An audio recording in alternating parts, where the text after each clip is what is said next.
Quand tu mets un scorpion dans ta bouche, il faut savoir où garder ta langue. Quand tu mets un serpent dans tes sous-vêtements, la suite, que chacun la devine. Ces pays-là ont mis tout ce que je viens de dire. Tout simplement parce que la volonté, c'est de nuire au Niger.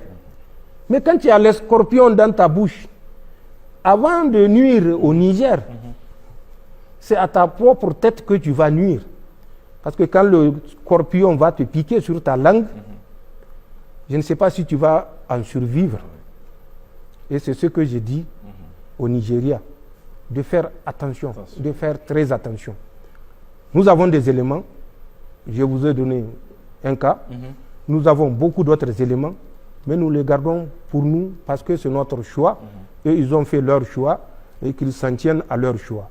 Nous voyons les autorités militaires, malheureusement, qui disent que les zones les plus dangereuses sont au Niger.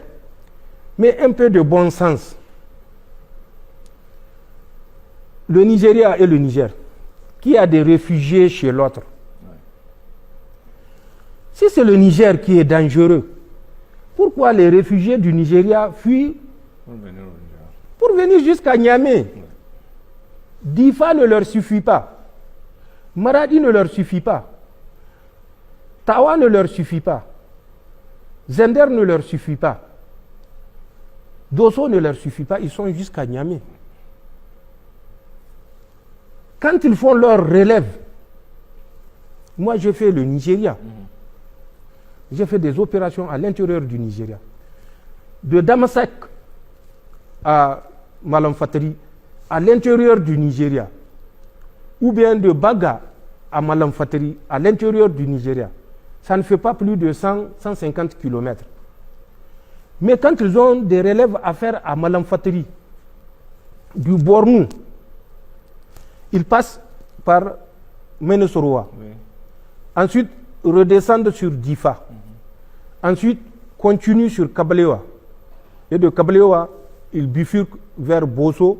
Et de Bosso, ils traversent la Komadougou pour aller à Malamfatari, à l'intérieur du Niger. Mais puisque le Niger est le territoire le plus dangereux, pourquoi vous faites plus de 400 km sur le territoire le plus dangereux, alors que vous pouvez vous épargner cette souffrance-là en parcourant juste 100 km. Oui. Donc, qu'ils crient pour faire un mur, moi je les invite. Il ne serait à rien d'accuser le Niger pour faire plaisir aux Français. Il faut accuser le Niger en ayant des éléments. C'est ce que j'ai fait. Quand je dis, je suis en mesure de dire, voilà les éléments. Nous allons faire de l'histoire militaire. C'est très important. Le Nigeria, le Biafra. C'est le Niger qui a créé le Biafra. C'est le Niger qui a provoqué le Biafra. 1967-1970. Après le Biafra, vous avez Maïtatsini. 1979. C'est des centaines de milliers de morts qui ont été enregistrés. Quand Maïtatsini a été vaincu dans les années 84-85, c'est Aboubakar Makani et Mohamed Aboubakar, son talibé, qui a pris la relève, a continué à tuer des Nigérians. Aboubakar Makani, c'est un gars de l'Adamawa à l'intérieur du Cameroun. Il a été pris, jugé, condamné à la peine de mort. Il a été libéré en 2006 au Nigeria. Lui qui avait été condamné à la peine de mort. Donc quand il avait fui en 86, il est parti se replier au Nigeria. Mais des années plus tard, il est revenu. Et il a été pris en 2005, jugé et condamné à mort. Mais il n'a pas été exécuté. Ils l'ont libéré, je crois, en 2006. Je ne me rappelle pas exactement. Donc, il y a Maïtatsini, c'est au Nigeria. Le Niger n'a rien à voir là-dedans. Après Maïtatsini, vous avez le MOSOP, Movement of the Survival of the Ogoni People. Kenoul, Bison, Saro, Oua. Vous avez tous entendu son nom. Il a été pendu le 10 novembre 1995. Celui qui a créé avec notre professeur Layton, je crois c'est Frédéric Layton, ils ont créé le mouvement pour la survie du peuple Ogoni. Il est né à Bori, au Nigeria. Il n'est pas du Niger. Ils ont conduit ce mouvement-là dans les années 90 jusqu'à ce qu'on le prenne et qu'on le pende le 10 novembre 1995 à Port Harcourt. Ce n'est pas un Nigérien. Il n'est pas du Niger, il est du Nigeria. Tous les autres, le secrétaire général du mouvement, Layton, là, dont j'ai parlé, est du Nigeria. Ce n'est pas un Nigérien. Donc, le Niger n'a rien à voir dans les troubles qui endeuillent le Nigeria.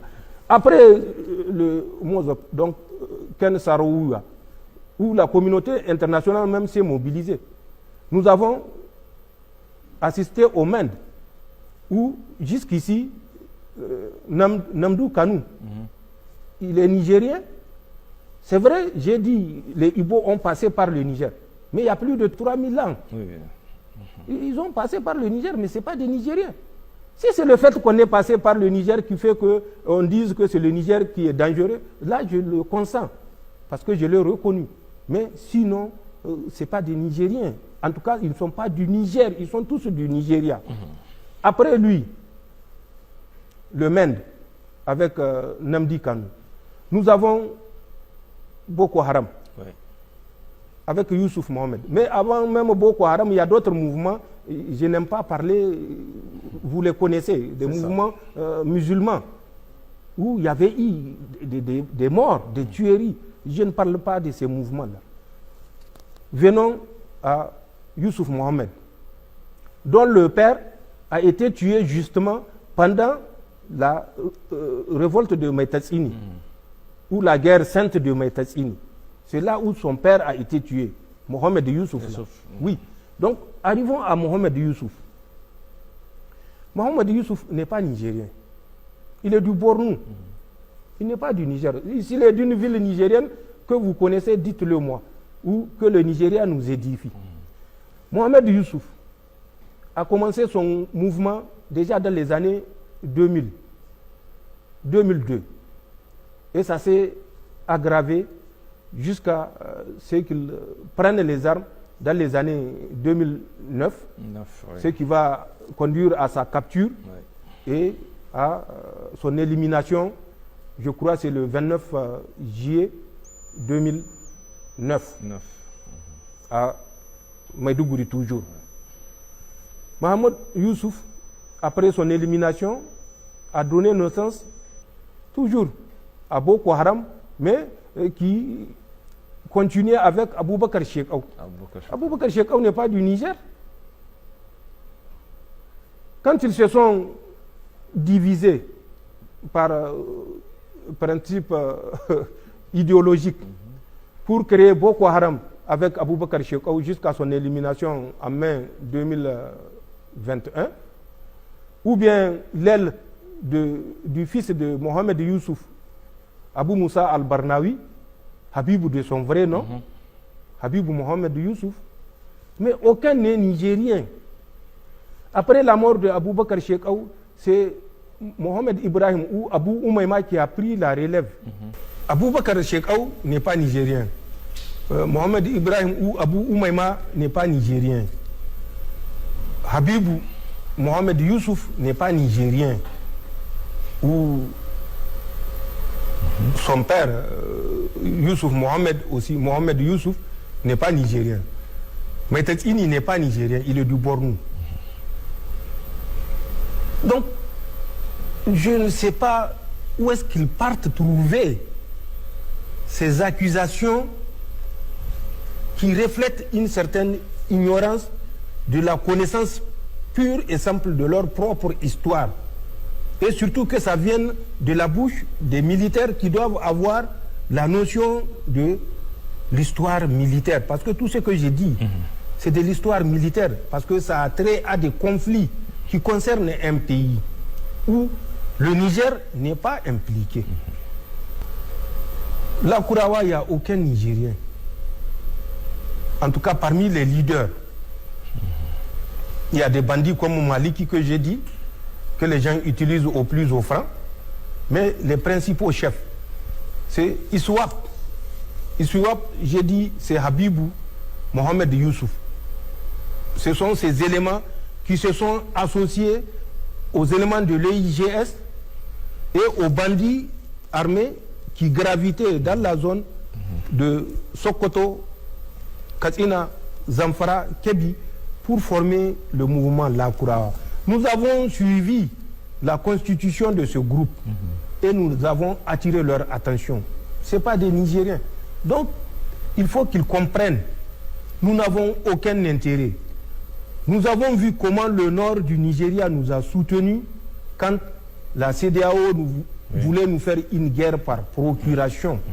Nous avons vu comment les marabouts du Nigeria ont prié dans les mosquées à toutes les occasions pour nous accompagner.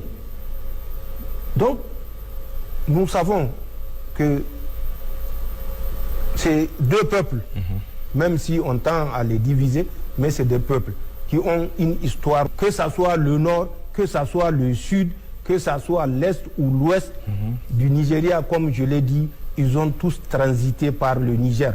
On ne peut pas faire 100 ans, 200 ans ou 1000 ans sur un territoire et dire qu'on n'a pas gardé quelque part une certaine sympathie avec ce territoire-là.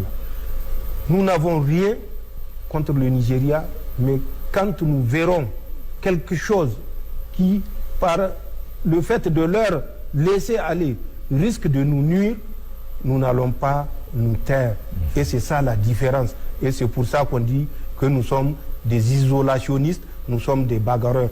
Nous ne sommes pas des isolationnistes, nous ne sommes pas hypocrites. C'est la différence. Un chat s'appelle un chat. Et le cheval, c'est un cheval jusqu'à preuve de contraire. En tout cas, jusqu'à ce qu'on change d'appellation. Et c'est ce que nous faisons.